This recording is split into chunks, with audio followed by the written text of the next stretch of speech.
Good morning, everybody. Happy Friday to you. Whew. This week is over. It's finally over.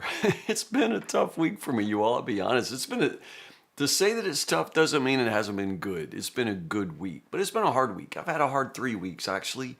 I don't think I've had a day off in probably 3 weeks. And so I'm excited about tomorrow, Saturday. I'm gonna mow my own yard. Casey's been down rocking our grandson this week, so she comes home today. So I'm just glad to, gosh, get my life back. My wife's gonna be home. I'm gonna mow my own yard. I'm gonna go eat pizza with her. And anyway, not complaining. I love ministry so much. I love being a pastor. But there are just some weeks that just get so crazy busy, and the last few have been those. This week's been really good. Bible school here at church in the nighttime has been fantastic. I really enjoyed Power Camp with FCA with those kids as well. So again, it's a hard week. I'm ready to rest, but I'm thankful for all these opportunities to serve the Lord. I'm sorry, it's Tim with Tim. My name is Tim Harris. It's 10 o'clock, and let's finish up the book of Esther. Esther chapters 9 and 10, if you can call chapter 10 a chapter. It's a chapter, but it's not much. Chapter 9 and 10 guys, it's not like like a appendix, but it takes the story of Esther, brings it to its climax, and then more or less explains why and how the festival of Purim, which the Jews still celebrate, is actually celebrating this story here in the book of Esther. So anyway, the story picks up. Remember when we left off yesterday, we have a second decree, but it hasn't really played out how, in what way these two contradictory decrees, both of which can never be reversed, how they'll, actually play out. But as they played out, it comes down to a victory for the Jews, and it's beautiful. Now there are those who try to read these chapters and make something sinister or evil of it. There are, for example, numbers given for the number of people that the Jews killed. And no mention of Jewish casualties. Well, Jews would have died, in these skirmishes as well. It's just that we're explaining why we celebrate Purim, and it would kind of kill the party if you, told how many Jews got killed, Now, while I think what comes out to 75,000 are killed in the Persian Empire on these days. That sounds like a lot, and of course, every loss of life is significant. But at the same time, you just have to bear in mind the populations we're talking about, and this is not really again, every loss of life is important, but this isn't a significant proportion of the population at the time. So again, these numbers aren't particularly high. Some even say they may be exaggerated, because again, we're trying to, hype up the celebration of Purim. As it turns out, Mordecai is, of course, now in the place of Haman, which was a very high position in King Xerxes' court. And so now, the political winds have shifted so dramatically and so quickly. Because again, if you hated Mordecai yesterday, well, now Mordecai has a whole lot of power. And so it would make sense to respect him. And so he gets a whole lot of respect very quickly. These two contradictory edicts they come out so far in advance that there's plenty of time for the Jews to prepare and plenty of time for most people to see the way this is going to play out. So it really isn't, although there's a loss of life, it's nothing like what would have happened had the second edict not been placed, the one that gave the Jews the right to self-defense. And there's even some discussion about who was attacking Jews, because it says here that everybody, they respected the Jews. They saw the way their God, provided them and protected them, although there's no mention of God in Esther, but you know what I'm saying.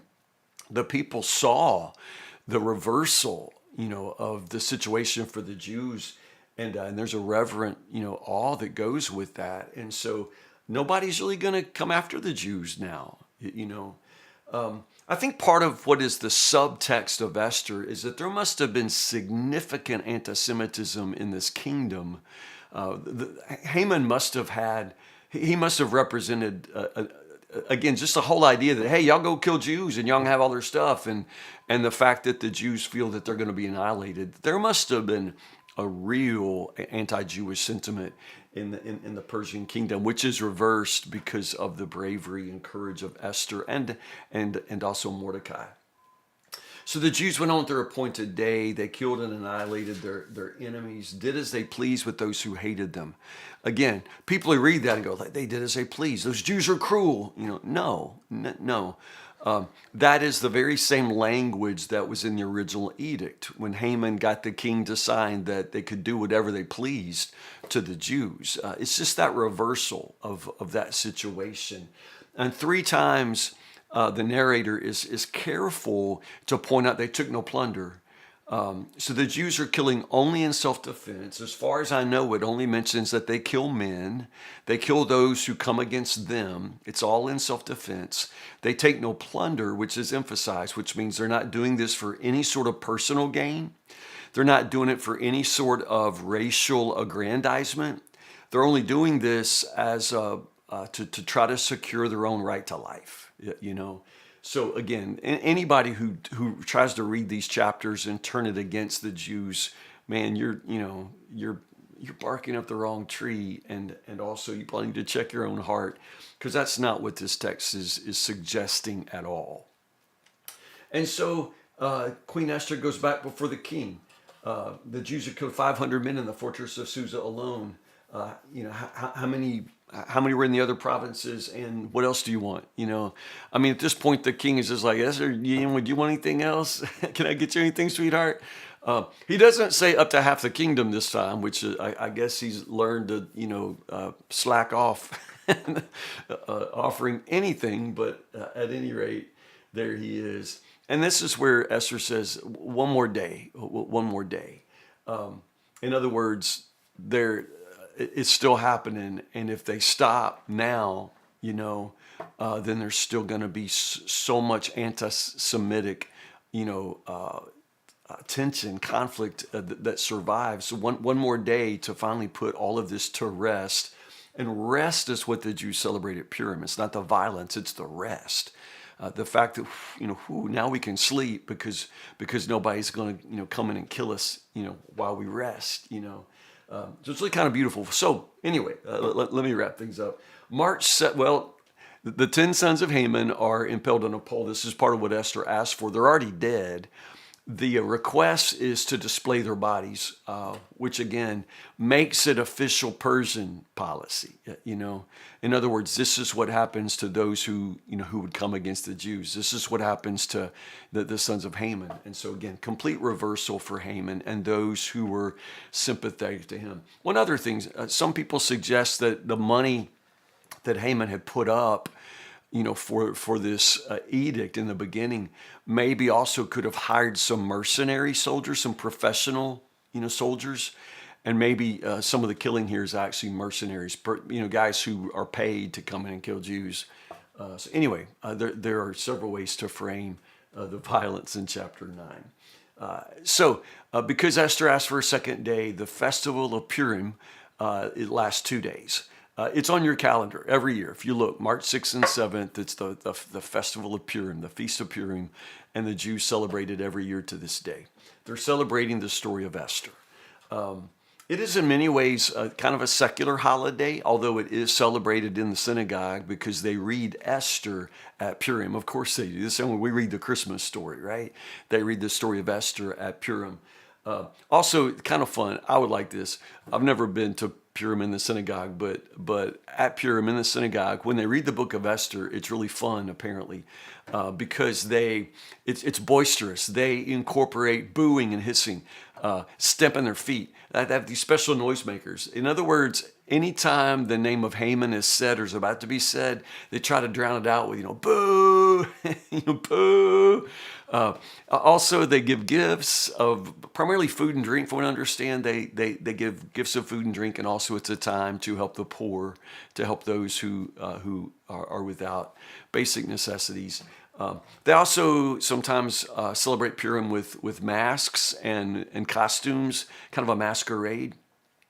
That is to acknowledge and commemorate the way that Esther concealed her Jewishness, but also it has to do with the principle of the rabbis in interpretation of Esther. There's a Hebrew phrase, it's Hester Panim. Hester Panim, it means to hide the face or hiding of the face. And that's also related to the masquerade. But for the rabbis, the hiding of the face is the fact that God's face is hidden in the book of Esther. There is no mention, other than perhaps a coded reference that I mentioned. There's no direct acknowledgement of God in the whole book of Esther. And that is something of a mystery, the way God's face is hidden. But at the same time, I think you can see that none of this is coincidence. God's name may not be stated. He may not be given much glory in the book of Esther. But at the same time, you can't read the book and not see God's hand in all of this. And isn't that the way it always is? You know, sometimes you wonder, where is God? And then you look back and think, oh my goodness, he was in every part of my story, just like he's in every part of Esther's story. That's Esther, y'all. You did it. You did it. Another book of the Bible, y'all. We're killing this. We're reading the Bible together. Listen, next week, let's spend some time on the Proverbs, okay? We just kind of dip in and out of the Proverbs, kind of to cleanse the palate before we jump into something else. So for Monday, why don't you read Proverbs 13, the whole chapter? And remember, Proverbs, they're not telling a story. They're like beads on a string, just wise sayings. So as we typically have done, when you read Proverbs chapter 13, go ahead and underline or choose your favorite proverb and be ready on Monday morning to share that in the comments. Okay, so we'll pick up with Proverbs 13 on Monday. Did I say I love you? I love you. I've got a Father's Day sermon for Sunday in the pulpit here at Woodburn, 8, 9:30, and 11. It's called I Don't Have What It Takes, and I'm preaching from Psalm 127. So I hope you'll join me live. I hope you'll be here face to face, or if not, I'll see you here online. At any rate, love you so much, and I will see you on Monday, Lord willing, 10 o'clock for 10 with Tim. Have a good weekend.